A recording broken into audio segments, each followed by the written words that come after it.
A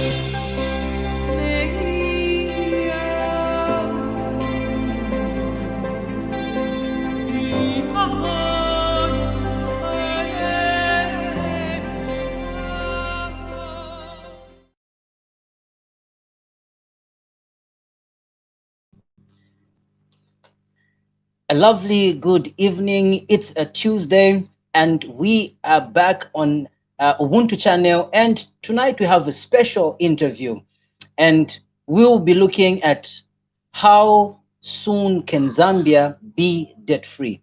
And we are honored to host no other than Dr. Grieve Chelwa on tonight's program. Dr. Chelwa, good evening and welcome to Ubuntu channel. Shibonta, thank you so much for giving me the honor of having this interview, and it's lovely to be here. We are actually honored to have you and to host you on this program. And tonight we are basically looking at Zambia's debt, and we are looking forward to having the next 45 minutes or so of interaction and getting knowledge over this subject that has been a topic of discussion in our nation. To get started, would like people to know a bit more about you. So kindly give us a summary of your background, academic, professional, as well as social background. Please, Doctor. Okay, thanks, Shibonta. If you give me 1 second, I just want to tell my children to stop making noise. I'll be back. Half a second, I just tell them to stop making noise. I'll be back. Yeah. Okay, thank you. Thank you. So viewers, like I said, tonight we are looking at Zambia's debt. And to this end, we have the question, how soon can Zambia be debt-free? We have Dr. Chelwa, an economist, director of Research Institute on Race, Power and Political Economy, the New School, New York. And tonight we'll be just looking at the debt situation and issues around Zambia's debt. And we are looking forward to some great time of interaction. And we want to look at this from a critical perspective with minimum political, spectacles over this issue. And we want the real and true information just to be given out there. We have the doctor back in studio. Doc, are you ready now? Yes, I am. Thanks so much, Shibonta. So you had asked me the question to tell you a little bit about me. So my name is Grieve Chelwa. I'm an economist. That's my training. I have got sort of degrees in economics. I've got a PhD in economics. I used to teach economics at the University of Cape Town, where I was a senior lecturer in economics. And now, as you've rightfully said, I work as director of research at the Institute on Race, Power and Political Economy at the New School in New York City. Although I spend my time between here in Lusaka and New York City, and essentially my work is around economics, particularly the kind of economics that tries to answer questions about development and that kind of thing. So that's basically who I am. Okay. Thank you for that introduction. Well, a few months or so ago, the Republican president, that is Hakainde Hichilema, addressed the nation, and he presented a graph of the country's performance over the debt. And it was greeted with criticisms as well as praises from different sectors of society. And at that particular time, the church was very loud, as well as the politicians as usual. And following that, we had the news of the debt restructuring, which was also received. We saw a lot of celebrations. Tonight, we want to look at Zambia's debt without the spectacles of politics, because most of the times we get these discussions around and we get lost instead of looking at the details and what really affects us as citizens and what we ought to do, what we should expect. So tonight, as we are looking at this topic, we would like to have and a brief understanding of this. So if you can give us a rough history of this, the background of Zambia's debt. So just give us a rough history in relation to the debt that Zambia is having at the moment. Please, Doctor. Thanks, Shivonta. I mean, that's a very difficult question, and I don't know if we have 7 days. Do we have 2 weeks? We have enough. Imagine we have 2 minutes. So I'll try to summarize. Yes, please. And again, in summarizing such a complex topic, the risk is that one misses out in some of the detail. But let's try, right? So Yes. the basic story is that countries borrow every now and then, and I think this is not the first time that Zambia has gotten itself into a debt crisis, and one hopes it's going to be the last time, but it's likely going to happen. Perhaps it will manifest in different ways, and I think this is kind of the discussion we're going to have here about Zambia being debt free. But I think that debt free is useful to understand what it means to be debt free. I think what we are intending for is a future where we accumulate debt, but that debt is not doesn't harm our economic growth, our economic development, because you need to borrow. You need to borrow for the very simple reason, Chibonta, that sometimes as a country you need to invest in projects, right, whose benefits are going to come in the future. Right, but for which you don't have money currently, so you need to do these kinds of things. It's useful for the audience to understand this. It's useful for the audience to understand that you need to build roads, you need to build hospitals, you need to build universities, you need to build power stations. Now, these things are useful for the future. They're useful for the long run trajectory of your country. Quite similarly to you and I, we are beneficiaries of the investments that were made by the Kaunda government, that were made in the Chiluba government, in the Monawasa administration, right? So for example, it's very difficult for people to argue today that the University of Zambia was a bad investment. It was a great investment, and it is possible we borrowed to build, at least there was some borrowing of some sort to build that particular facility. Similarly, the University Teaching Hospital, what was known as the Lusaka International Airport, which is now the Kenneth Kaunda International Airport, and so on and so forth. So this is the reason why countries borrow. In principle, in theory, you borrow to be able to invest, right? And the current debt that Zambia has, that was the intent. The intent, at least as contained in some of the, as contained in the motivations for borrowing, was that we need to issue euro bonds, we need to borrow from the Chinese, we need to borrow from other people outside so that we can improve our railway system, we can build roads. Remember, late President Michael Sata did link Zambia, something of Link Zambia 8,000. I quite remember, but it was an ambitious program to build roads, ambitious program to build power stations, to build hospitals. Some of this was done, some of this wasn't done, right? Some of it was misappropriated, misused, and right. And also I've always argued that there was a bit of a fatal flaw. There was a flaw, there was a mistake in how we conceived of these debt contracts. Can you imagine if you're going to borrow to build a power station? A power station, first of all, to build a power station, I'm not an engineer, I'm not a project manager, but I know those are complex projects, right? Yeah. You don't start on day one. You don't say the money has come, tomorrow we'll start building the power station. There is a process. It can take 5 years before the Yeah. project gets, before the Started. project kicks off. And then Yes. within that period, you can have delays in the construction of this project. You can have changes in prices of some raw materials, which messes up your cost and all that kind of thing. So we were borrowing, for example, for 10 years. We'd issue a 10-year bond with the hope that we'll build, for example, the road, or we will do this kind of investment, and this investment will generate enough revenue for us to pay back within 10 years. That was crazy. That was, I think, one of the biggest fatal flaws in some of these state contracts. I don't know, in the Western world, people who have who have been fortunate to travel in the Western world, and even here in Zambia, I think these markets are deepening. What they call a mortgage. If you're trying to build a house or buy a house, they often give you 30 years to be able to pay back. But think about it, we were borrowing to put up roads, and we were borrowing hoping that in 10 years we'd pay them 10 back. years. which was a complete flaw.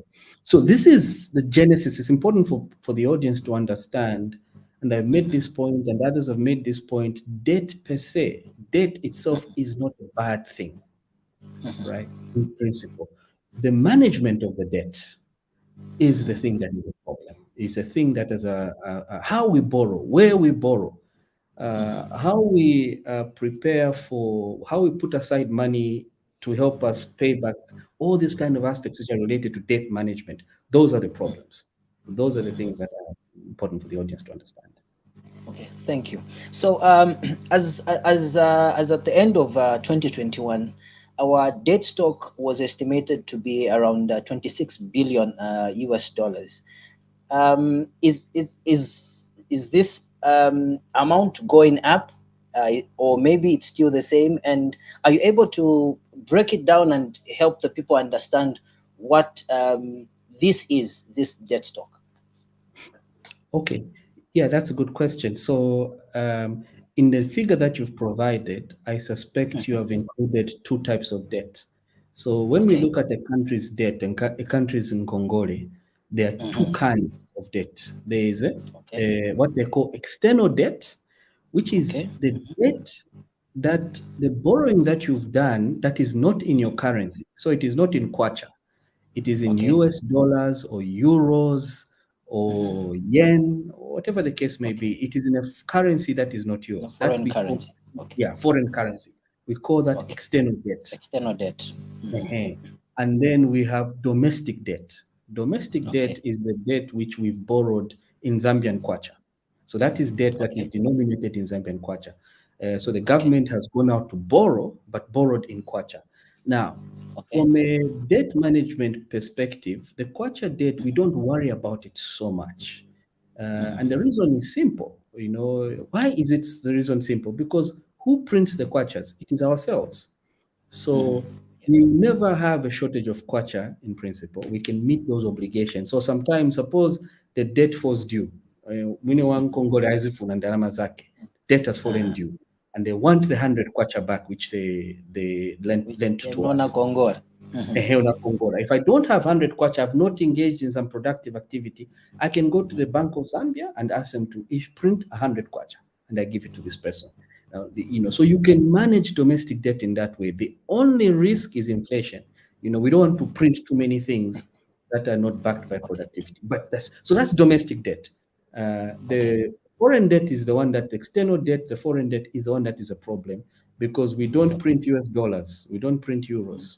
So when those debts fall due, we have to find the US dollars to pay them back, right? And how do we get the Just an US dollars? sorry, just an additional question. Whilst you're talking about domestic debt, um, what about debt that is that?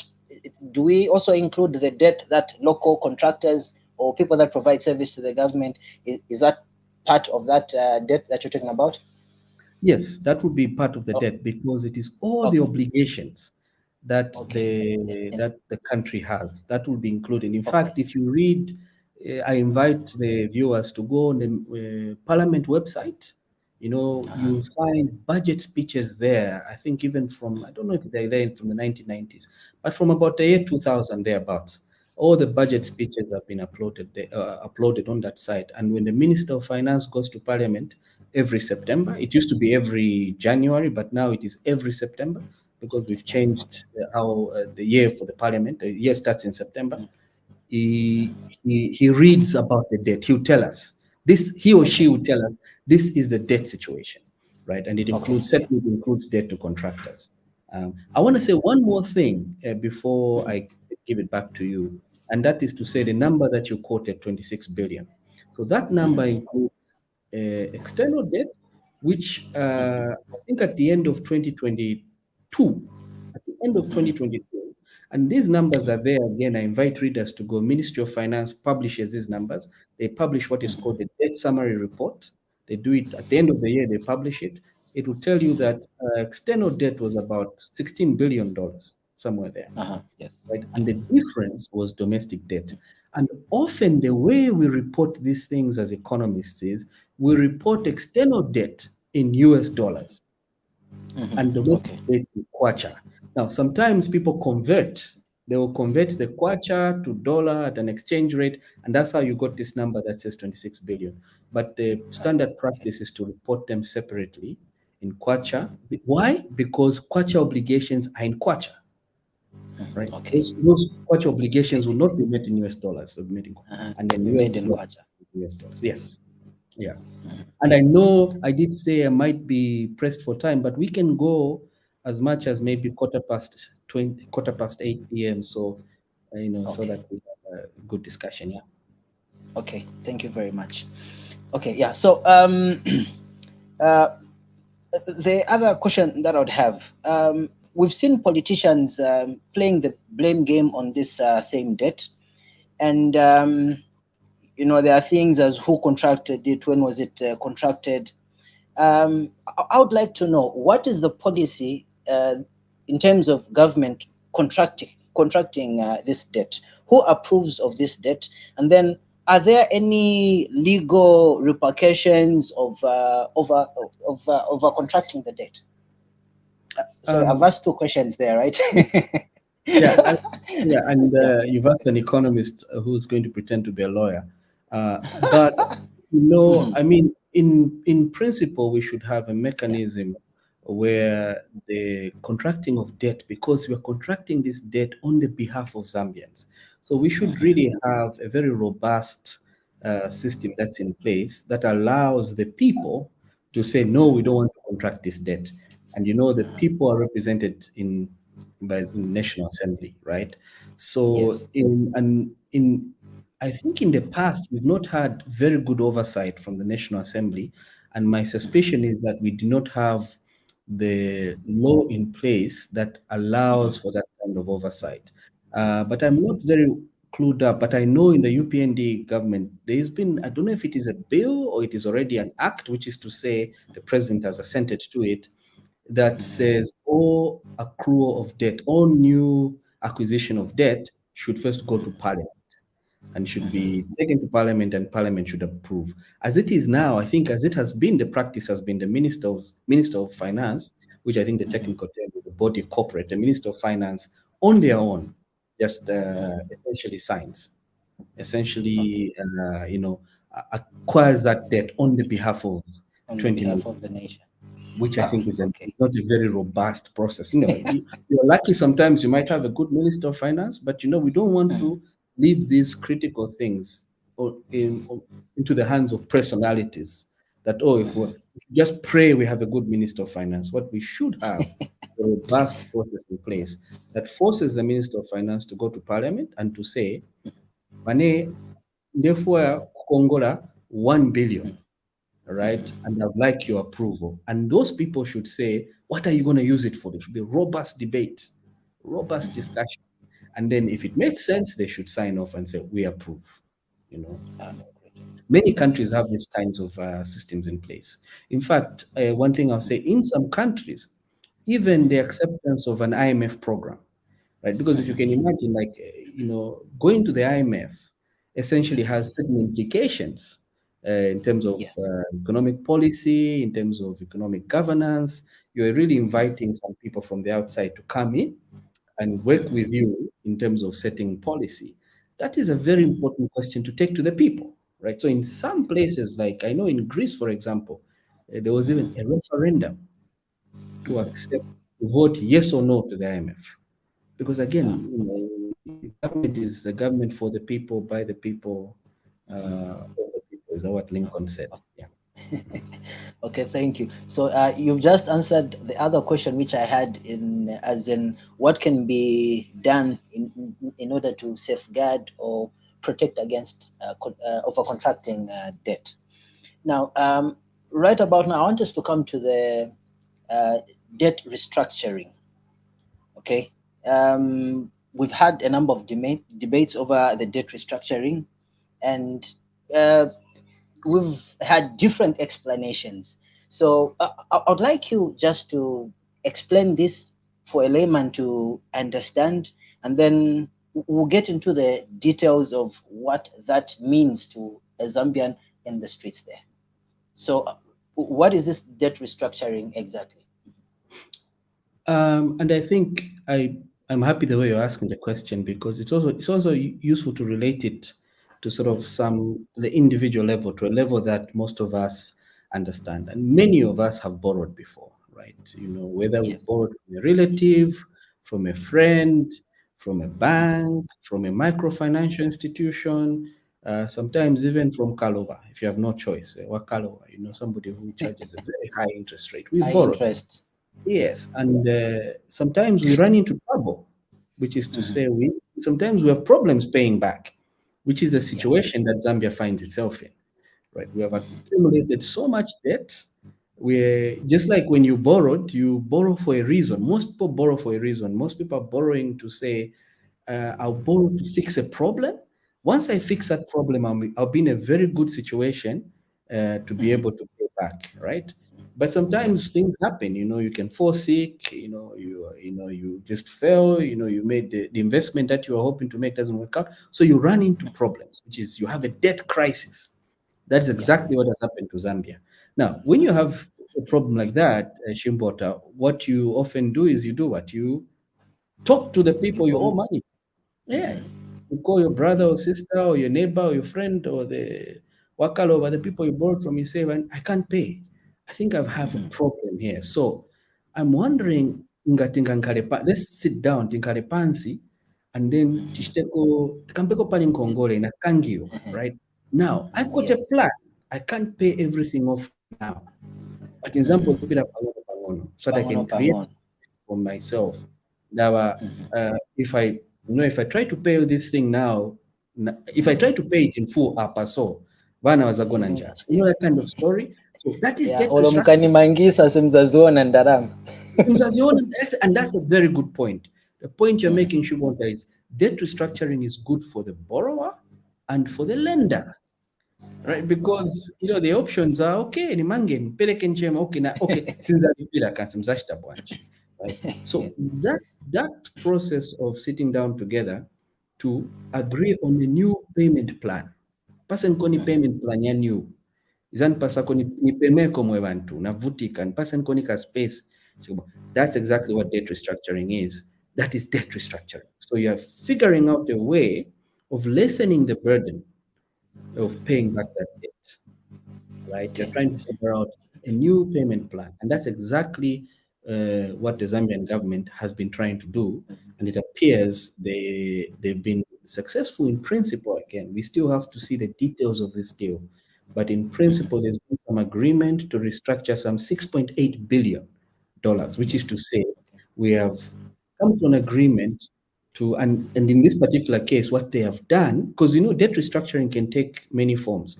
One of which can be wakalo wakuza toke unabweleka 100 kwacha, but niyo namunga wakangi so nzashita so nachosako 40 kwacha ukanipasi che 60 kwacha. This happens. Pasi che 60 Yes. kwacha vasila.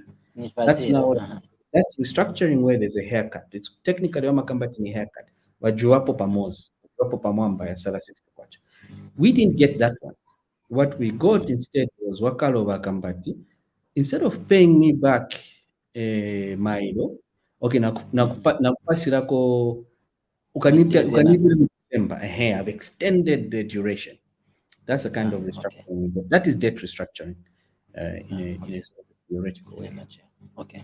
So the question that I have, we've had a lot of criticisms over the same debt restructuring. Um, did we have a choice? Was there any alternative apart from the debt restructuring that government did? No, so we in terms of debt restructuring, we didn't have a choice. As you can Okay. imagine, there's no other way out, right? If you're Congolese or Pakistan, there's no other way out but to talk to the people to whom you owe money. But the criticism from people like myself was how we did the debt restructuring. So I think it's important for people to not conflate, to not mix the two things. We needed to restructure. There was no way. Okay. On Congo, you owe the guy 100 kwacha, you can't pay back. So you needed to restructure. The Yeah. question was how you did it. How? Okay. How Yeah. you did it. It's always in how it is done. The proof is in the pudding, whatever. How you did it. How you This did is it. Okay. this has been my bone of contention because I think we might have gone about it the wrong way, in The such wrong a way. way that we tie ourselves up.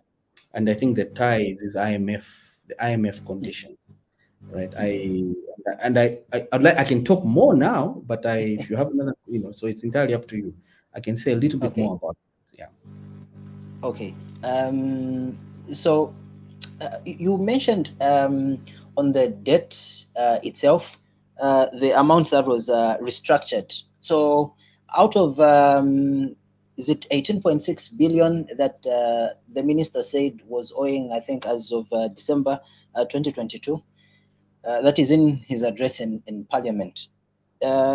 He said, is it how much was 6.8 6.3? or 6.3. Sorry, my Yeah, bad. 6.3. That's what was restructured. So now, why only 6.3? What happens to the other amount? Why couldn't it also be dealt with?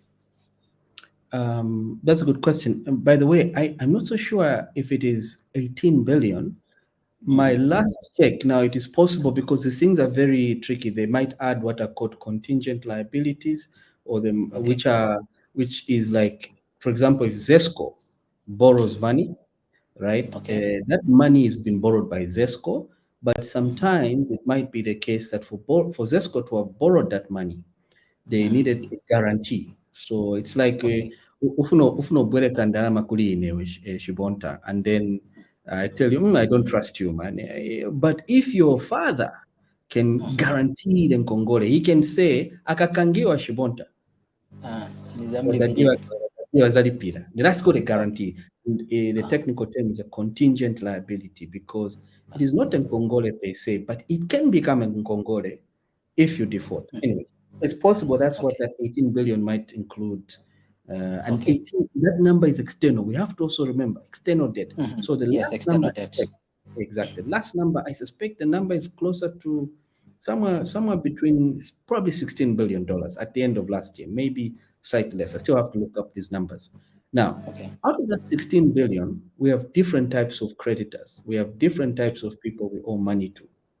Some of these people are governments, right? So we owe China some money. We might owe the government of France some money. We might go owe the government of India some money. That is called bilateral debt, debt that is Okay. owed to governments. Okay. Or So and government then to government. Okay. government to government. And then you also have a situation where some of the debt is owed to what are called multilateral institutions. Right now, so we've moved from bilateral to multilateral. Multilateral institutions, Multilateral. exactly, are intergovernmental kind of institutions. So these are institutions that are owned by many governments. The example is the Okay. World Bank, the Ah, International okay. Monetary Fund, Mhm. the African Development Bank, so that's called Mhm. multilateral debt. So Mamene Mujam 16 billion, we also have some money going to, which we borrowed from multilateral entities. And then we have Okay. money which is borrowed from what are called private lenders. They're not Okay. bilateral, they're not governments, they're not intergovernmental, but they're just private institutions. Private. Mhm. Commercial bank, Citibank, Okay. Barclays Uh-huh. Bank, and Mhm. sometimes we can owe it to hedge funds. In our particular case, the euro bonds are private credit. That's owed to private creditors. So Okay. the 6.3 billion that you say was a result of this restructuring deal Mhm. is money that is owed to bilateral entities, so government to government. Government to That's government. Okay. yes. And the split, the $16 billion, I've forgotten the exact split, but it's almost Mhm. split evenly, slightly evenly between bilateral, multilateral on the one side, Multilateral. because I sometimes group bilateral and multilateral together because they're pretty Multilateral much, together. Okay. intergovernmental. And then so it's split almost evenly between multilateral, bilateral on the one hand, and then private Mhm. creditors on the other. So Okay. in terms of the multilateral, bilateral, it's a big deal because it's almost a big portion of all the debt that was owed to the bilateral, multilateral is going to be restructured, right? Okay. Yeah. So we've done step one. Mhm. We've agreed on a deal with bilateral, multilaterals. So with bilateral entities in general. The multilaterals are special, but They have got special treatment. There's, I mean, it can get technical, but they have get special treatment. But in general, we have agreed a deal with our bilateral creditors. Okay. Of significance, China, right? Because much of that money go to China. Now, step two is figure out the private creditors, which is what I imagine the Minister of Finance is now working on. Sort out the Okay. private creditors. Yeah. And in many cases, it is useful for the audience to hear the way these things work, especially the private creditors, especially, are very keen on seeing whether you have a deal with the bilateral creditors, right? Okay. So once it appears we've sorted it out, the bilaterals, the private creditors are now might even be more willing also to give us a deal. So Okay. that answers the question as to why we just didn't sort out the entire 16 billion, Yeah. because we've got Okay. different types of, I mean, Okay. we're not less, That. different types Okay. of people. So for a common Zambian, a youth who's hustling in the compound there, what benefits are there? Any tangible benefits that they can expect to see as a result of the debt restructuring?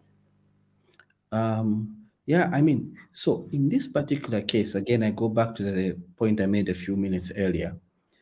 The intent itself, nobody argues against debt restructuring. You've got to restructure this debt. I mean, there are Yeah. some people, and I don't believe I'm in that camp, but there are some people and there are some economists, and it's always useful to have different kinds of views on these things. There is a group of economists who actually even have a more extreme position, which is to say, why even bother restructuring? Just don't pay back, just default, right? There's some people who argue that because, and they make very good arguments around it because they're saying, Kubwereka is two people, so it's like making, crude analogies, making a family is two people. So you can't say, oh, then Congole, or we'll just blame Zambia in this. There were two people who participated, right? Nice. Na na So, correct. so why should we carry the pain alone? The We should share. blame alone. Right? So there's that camp of economy, but I'm not in that camp in any case. But what I want to say is it is the process. So I had, for example, a year and a half ago now, I had made the argument that the way we should do debt restructuring is not go through. We should not go through a middle person, middleman. We should go directly to the creditors. So if you look at this deal of 6.3 billion, Yes. 4.1 billion is from China, right? So Yeah. why didn't we talk to China on our own? Like, I don't understand why we had to go through the IMF, we had to go through what is called the common framework. So why is it encouraged once in our IMF? Once it encouraged, we sit under a tree and say, hey, we've got a problem, both you and I. Let's try to fix it. And the reason why that for me was preferable was because going through this middleman of the IMF means you now have conditions. So we have conditions that have been imposed on us, which in my estimation are anti-POAP conditions. Right? So this Okay. is why it's very difficult. I mean, I should be honest and say it's good we have a deal. We've got a deal, it gives us some breathing room, but what I argue is that the breathing room would have been bigger, right? Had we just gone directly ourselves and talked to China. Nothing stops us. Nothing stops us in my estimation. I think nothing stopped us. So Okay. for the young person, and I'll shut up in a second, but for the young person, there's some breathing room, but the sad thing is that we now have these IMF conditions, and I think people know about the conditions, right? We signed a deal with the IMF.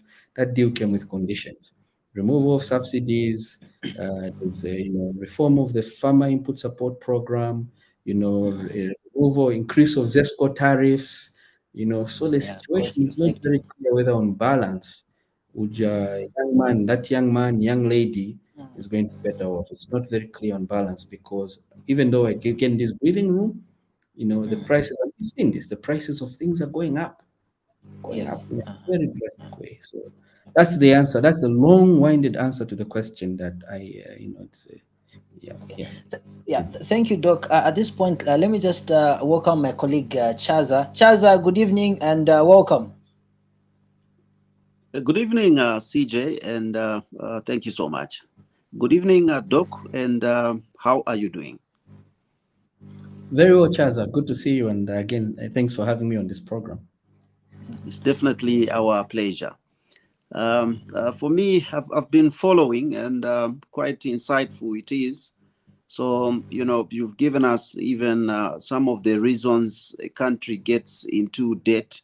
And I'm wondering, I would like to find out from you that generally, can a country, do without debt? And particularly, can our country, Zambia, do without debt?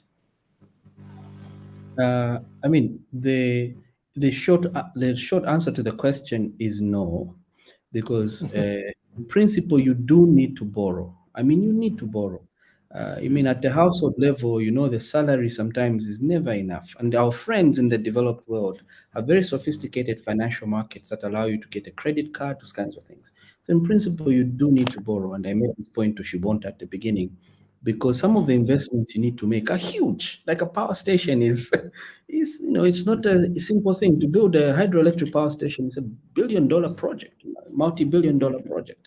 Where are we going to get those billions of dollars in 1 year? So we need to borrow against. What we do is we borrow, we build the power station. The power station increases electricity generation, which increases our productivity, and then we pay back. So it's almost like instead of doing the pain in 1 year, we spread the pain across the years. So you need to borrow in principle.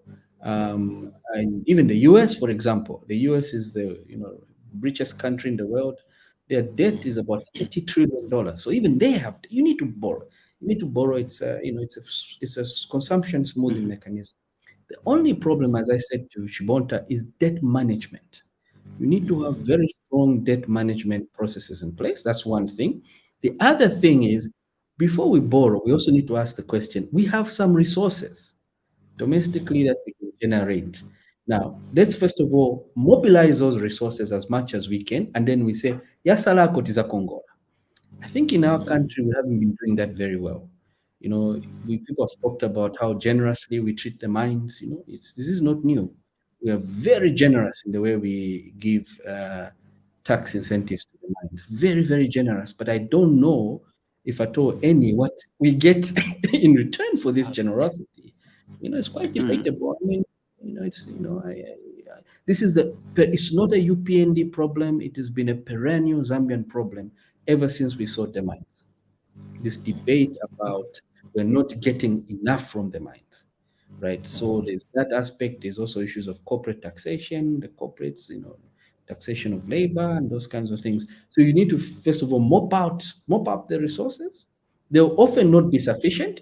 For some initiatives, they can be sufficient, but for things like power stations, some bridges are very complex, complicated.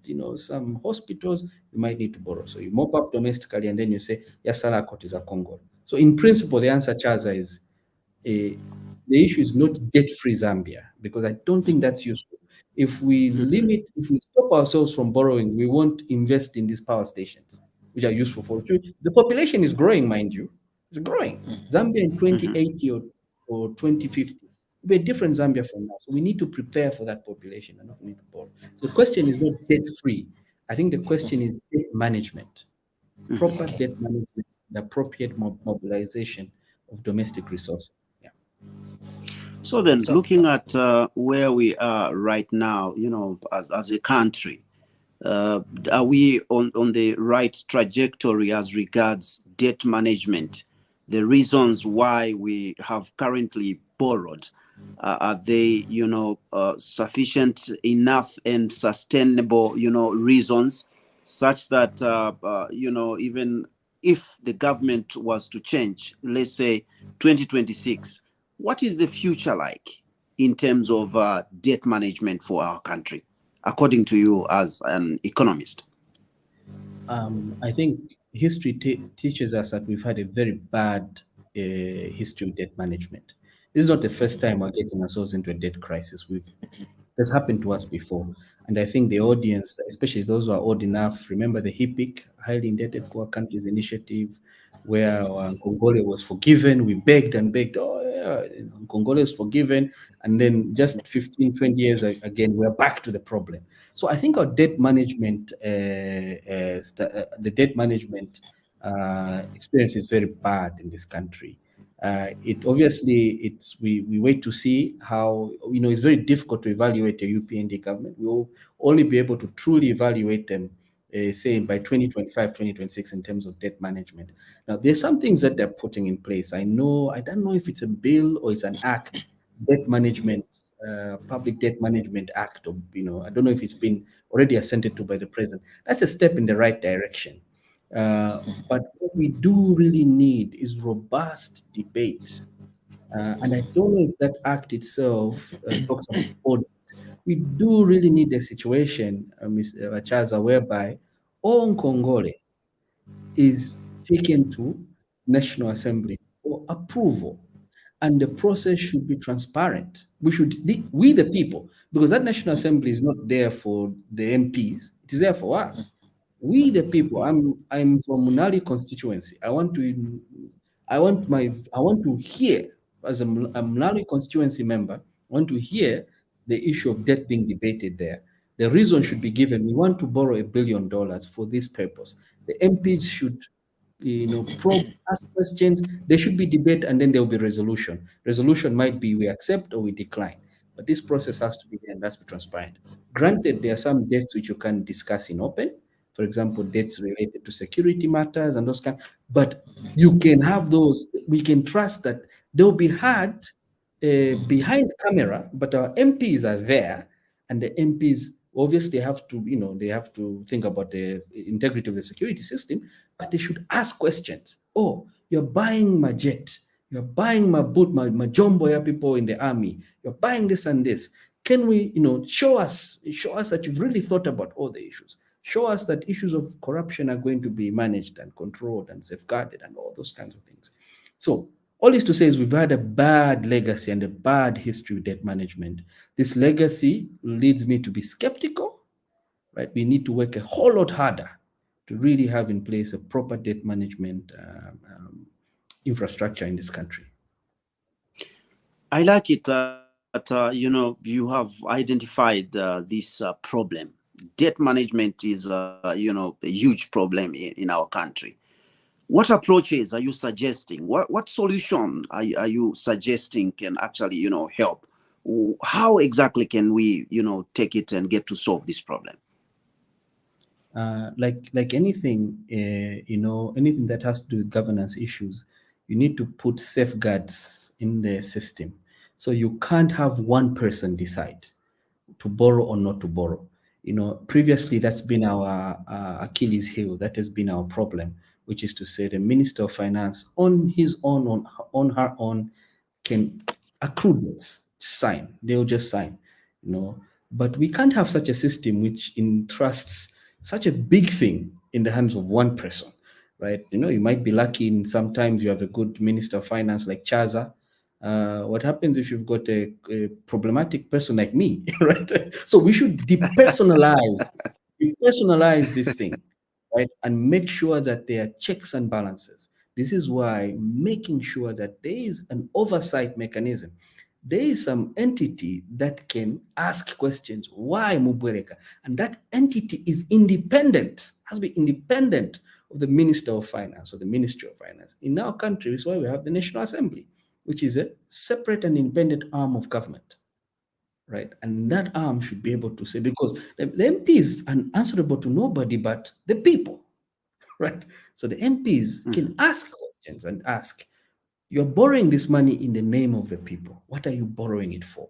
So the Minister of Finance should prepare, go to Parliament and say, Rene, I would like to borrow $1 billion kwacha to be able to do ABCD. And then the people should interrogate and ask, what is the money for? What procedures and policies are you putting in place to make sure we can pay, right? What mechanisms are you putting in place to make sure that we isolate this from corruption and all these kinds of things? It should be robust debate so that if down the line we end up with a crisis, at least we will say, oh, you know what? We signed off. We said yes as a people. We got ourselves into this crisis. We have got no one but ourselves to blame, so let us fix it. As opposed to, this is why in the current situation, there's lots of blame, finger pointing, right? No, because really the people were not involved in this. The people just woke up one day and heard, oh, Mulina Nkongole, So it's really important to have this. So this is my solution in principle, Charles, should be depersonalized. Do not, let's make sure we've got systems of oversight. We have some entity that can say yes or no, and some entity that can motivate the borrowing. Another entity should be able to say yes or no, and then there should be some resolution through that process. And this process should be transparent. Thank you so much. So it's an issue, to do with checks and balances. There must be, a balance, being stricken, and somebody should be checked. Thank you so much. And just before I throw it back to CJ, probably let's take a look at, some messages from the people out there.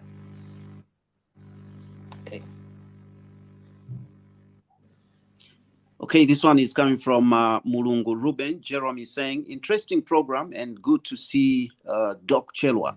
You didn't agree with the government on the IMF program. Why? What was other alternative solution to deal with debt apart from the IMF program? Thank you so much, Ruben. We greatly appreciate that. Would you like to answer? You let me know if you like. Probably. Let me just take three, a round of three, then you can address them. Then CJ comes. This one is coming from Obino Chileshe, saying, watching you from Chililabombwe. I like the way you are articulating. Thank you so much, Obino. We greatly appreciate that. Let's see if we can have the third one. Ambassadors Ngambi is saying, watching from Kalulushi, good analysis. Thank you so much. Now that we've taken three messages, I think you can come in. Then I throw it back to CJ. The heartwarming for people to appreciate the analysis. I appreciate those remarks. The question from Ruben about the alternative, and I think I did explain it a little earlier, that it seems to me, especially in this new debt deal that was announced at the end of June, we are saying I've forgotten the number, 6.8 or 6.3 billion will be restructured. But if you look at that 6.3 billion, 2/3 of it is money that is owed to one entity, which is China. 4.1 billion is owed to China. So the question I've been asking, and I continue to ask, what was the point of the IMF when the biggest chunk of the debt is owed to China? Why didn't we go straight to China and have a conversation with them? This is the part that is very interesting to interrogate. Because by going in an indirect way, by going the roundabout way, we ended up catching. It's like when you're walking in the bush, what are they called? Rainy season, what we used to call them when we were young. Those things which stick on your Soja. It seems to me that by going in this, it's like, and this analogy of walking is nice, because there are many ways you can get to a place. Inangurutu zapeza to masoja, but you reach where you're going. This is how I like to look at it. I think if we had gone straight to China, given that they're the biggest bilateral creditor we have, get a deal with them pretty early on, the rest would have fallen in line, and then we would not have gotten the Tumasoja, which is the IMF conditions. Remember, IMF comes with conditions. People have seen these conditions. People have experienced them. I don't need to, the price of fuel. The price of fuel today versus where it was, say, a year and a half ago, 2 years ago, is incredibly high. This is a fact, right? The three of us here, we have internet, we have Malite. I can tell we are, we are okay. But a great many of the people in this country are not like us. A small change in the price of petrol will mess them up in a big way. And you see how that increase in petrol is finding itself reflected in the price of other commodities, right? I don't need to. This has been the cry of people into Vadura. So all this to say, this is why I wasn't pro-IMF. Not that I was anti-debt restructuring. I was for debt restructuring. We had to restructure, but it was the way to restructure. Yeah, okay. So just a quick one. What is the difference between this debt that we are looking at now and the debt that was dealt with during the HIPC time? A lot has changed between then and now on multiple levels, particularly in the landscape of creditors, in the landscape of people who have been giving us in Congole. Back then, 20 years ago, you didn't have a very big component of private credit. Remember, I described private credit, bilateral, and multilateral. We Bilateral, didn't have a big multilateral. component of private credit. Much of our debt was official debt, which was to bilateral and multilateral. So this official, another word for bilateral and multilateral is official debt. It was official debt. Okay. And most of that debt was coming from a same group of countries which call themselves the Paris Club. Bamvela and they get together, mostly Western countries. So it was easy for them to come and forgive us. They got together, they obviously demanded some conditions, and then they forgave us.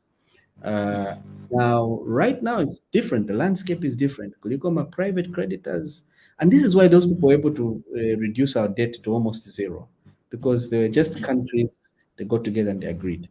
Now it's very tricky because we have private creditors, we have commercial banks, we have bondholders, we have China, which has emerged as a new borrower on the scene. It wasn't there 20 years ago. It has now arrived, and then we have the old type of creditors. So this complexity has made it hard for us to have debt write-off in the way that it was there before, because of just the complexity of creditors. Yeah. Thank you. Now, we are with this restructuring and the IMF deal, we're still getting Congole. So there's something like, is it 188? Yeah, 188 million that is supposed to come from, or that is coming from IMF. Aren't we going to find ourselves where the debt now just keeps on increasing? Yeah, that's true. I Like mean, yes, Congole. that's true. I mean, and that's yes, yeah, that's one of the things about the IMF. The IMF doesn't give you money for free. They're a bank, they're a financial institution. See, they're not a church. They're a financial institution. They will lend you money. They will charge a small interest rate, and they want to get it back. And then they also So impose some conditions on you. Yeah, So, go ahead. so, partly why I'm asking this, if you want to sort out a debt problem, I don't think it's logical for you to get debt to pay debt. It seems like you're digging, you're still digging a debt hole, and you're still going down. Isn't there a better way, especially when we look at like one would assume that the debt that we are getting, when the kulipida social sectors, things like my salary, we are employing people, social cash transfer and those things. Still in a worse of situation. Yeah, I mean, so the point you made at the beginning where you said it seems crazy to borrow to pay off debt. I'd like to push back a little bit and say again, no, in principle, no. Again, it Okay. matters where you're borrowing from, what are the conditions. There are many countries, there's called rolling over of debt. You can Okay. roll over your debt. For example, you say you owe 100 kwacha. You owe 100 kwacha to me, Grieve, right? You owe 100 kwacha to me. And then Tinambera Natiba, I don't know what the date on Friday will be, but I think maybe 29th July, I don't know. But Tinambera Natiba, yeah, but 29th July, that money is due. You need to give me back this 100 kwacha, right? Then you realize you don't have this 100 kwacha, right? So you can go to Chaza and say, Chaza, Mvera boy, mazee wadoko nauza nzapa 100 kwacha yao ero I promise ero nzasevanya so so give me the 100, give me 100 kwacha Chaza nivapase. I'll sort you out later because you uliko mushe. So you see, you've borrowed, and we do this all the time. You've borrowed to sort out a problem, right? That's one way. So in principle, it's not a bad idea, and then you sort out Chaza later. Now the problem is, suppose you have you want to pay me back per Friday 100 kwa Chaza, and kuli Chaza kuza okay ngakupase bashita so 100 kwacha funiko kanipase 200 kwacha mu December kanipase 200. You see? Eh, And then when you go cheat there, when you nyumba yako to make sure uzanipasa 200 kwacha. Nifuna ule kugula milk. Ni guys mkonda manenge milk mnyumba. Mkonda manenge eh, bread. You know, so you really mm, you see that's a no, bad way of resolving the problem. So it's useful for people to understand that there are creative ways, there are clever ways, there are many types of ways in which you can pay back, and you can do it. And then there's also the option of you don't need to borrow from Chaza, you just come and talk to me. There's also that option. You say, "Boy, there, yeah, I Doc. doc, I know it's been tough. It's been tough. I know I've made promises. You appeal to me somehow. Maybe you're good at negotiating skills, man. You're persuasive. Like, okay, that's all. I give you another 3 months. Those kinds of things. Yeah. Yeah, thank you, Doc. So right now, I'm going to draw you to in terms of investments. Okay, like Zambia, most of money comes from copper, the mining and the like. But 59 years after independence, we are still not owning or running these mines. Where is the problem? Why can't we run our own mines? We have so many resources. Nowadays, we are hearing of gold, sugilite, and all these. Where is the problem? Mhm. And I think I'll again say it's not entirely the case that in the last 59 years we haven't owned the mines. For a 30-year period in that 59 years, we did own the mines. From I think Okay. 1969 to about 1999. We owned the mines ourselves. And you saw what we did, right? Ukaenda Copper Belt, for example. I mean, and do you even remember football? There was a time when Copper Belt teams dominated football. That was not an accident. It was off the back of ZCCM, Zambia Consolidated Copper Mines. So we did own the mines at one point, and you saw what it did in terms of development. Name it. Name the mines were funding all sorts of things in this country because we owned them, and then we sold them. So I'm with you. I mean, it boggles the mind why we don't own the mines. Those are strategic national assets. I challenge you, go to some of these developed countries. Go to Norway, for example. Norway, one of the richest countries in the world. The oil is a big export from Norway, but oil is owned by the Norwegian state. I don't know what the company used to be called State Oil, right? The state oil company of Norway. Go to Saudi Arabia, Saudi Aramco, which is the company that's a state company of Saudi Arabia that manages Saudi Arabia's oil. So I'm also with like you.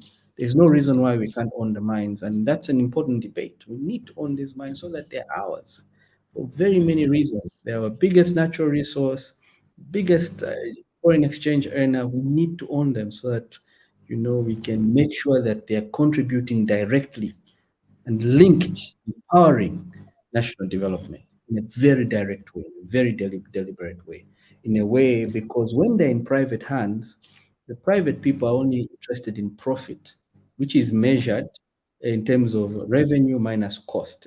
That's what they're interested. But if we own it, our conception of profit is much more than just money. If we say we own the mines, Tapangako University, Tapangako School, Tapangako Hospital, that's a profit also. We count that as our profit. So the terms of engagement change when the natural resources owned by you, the people, right? You have a very wider view of Yeah. how you think about the benefits of that particular resource. Okay. Yeah. Thank you, Doc. Before I hand it over to Chaza, you mentioned a bit on the tax holidays. What is your view in terms of the tax holidays that are being given to the mines? Well, like most of the mines, since we do not own them, we can just say they're externalizing whatever they are making. That also brings to mind, if we look at our country, especially Lusaka, we have a lot of malls, and most of the items or products that we have there, they are foreign products. Very few locally, produced things. We have, okay. So, what should the government do to ensure that we are able to have more industries, more locally produced things, that actually made by Zambians, our own people, so that money remains here? Yeah, I mean that's true. Any society that has developed has at least in history, there are very few exceptions, and it's difficult to think of any. I've done it through what we call in industrialization. You have to build up an industrial base. It's very important. And for many reasons, one of which is what you said. It's important to be able to sell to ourselves, which we make things and we sell to ourselves because it's a big market. But also, it turns out industrialization tends to be a big employer, much big employer, much bigger, which is what we need. Our people need employment. Now, to be able to industrialize, you need money, you need savings to be invested, public savings to be invested to power this industrialization. And I cannot think of a better source for those savings than the mines for us if we owned them, because I don't know what the value of exports is for mines, but say a rough calculation, somewhere between say $5 and $10 billion per annum in revenue. Now this is in revenue, so I calculate it using the copper that's exported, right? Times the price of copper on the London Metal Exchange. I think we do something like 800,000 metric tons of copper, and then you multiply it by the price of copper. You get a number somewhere between $5 and $10 billion. Now, obviously, part of that there are costs in there, whatever. But imagine if we used to control this flow of funds on an annual basis. What are we struggling with? We're struggling to pay back what? You gave me the numbers, 16 billion, 18 billion. This is what we're struggling with. But there is a flow of like 10 billion every year. Of course, granted, they have to account for costs in there and whatever, but I'm sure there's a healthy profit that is generated from this number. Imagine what we could do with that money. Somebody calculate Norway, for example. Norway has been able to power its movement away from dependent on oil by using the savings from oil. They put them in a sovereign wealth fund, the Norwegian sovereign wealth fund, which is worth $1 trillion. Imagine they have saved $1 trillion from oil. And then what have they used with these savings? They've begun to invest them in SMEs. So people in Zambia are fighting for, I need capital. I've got the idea. Young people have the ideas, but there's nobody to invest in them. Norway uses those savings and invests in its young people. Those kinds of things. So yeah, that's the tax holidays, on the incentives. Yeah, God gave us copper and we are not using it. God gave us a gift, and that's that talent. Talanta is again left with a talent, man, and you're not using it. And incentives is the same story. We've been giving these mines incentives since we sold the mines in 2000. And I don't know. I ask the question, I leave the question to you, to the audience. What have we gotten back? Because the incentives are always given on the basis of promises. So, if you give us a tax holiday, we will do ABCD. But I think there's a people of Zambia, I'm very sure the people of Zambia have been struggling.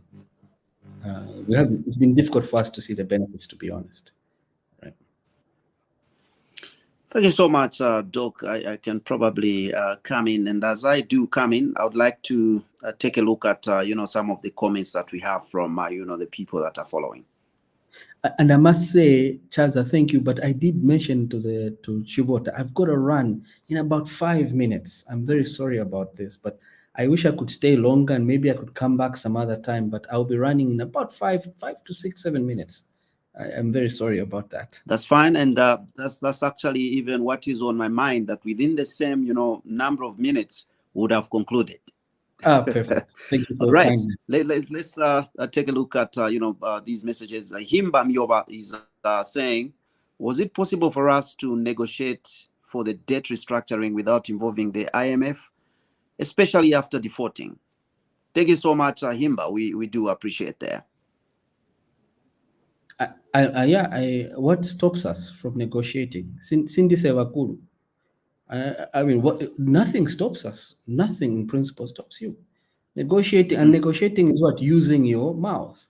You talk, you make proposals, you engage people. It's like somebody says, I don't want to use this analogy, but when we were younger, people used to say about manifesto, kuvaiba. You say, you're sunga vibe, Ruben and Sapato. Well, you never know. You never know. Maybe your story is a good story. You never know. So nothing stops us. Nothing stopped us. Nothing in principle says you always have to negotiate with the IMF. The big countries that borrow don't negotiate with their creditors using the IMF. They just talk. We just get people around the table. Let's talk. This is our proposal. Bazakamba Daikana proposal. Okay, we've gone back. We've now refined. We've got this proposal. So, we're a 58, 59-year-old country with so many experts, people of varying experience, smartest, some of the smartest people. You go around some of these companies across the world, you will find Zambians. Let's use those people. Some of them could even volunteer their skills for free. Get them together, constitute a team nicely. They make proposals. Nothing stops us. Now, it's possible that we could try all these things and then wabwakamba imoendani kule wa IMF. At least we tried. But in this case, we didn't even try. I don't know.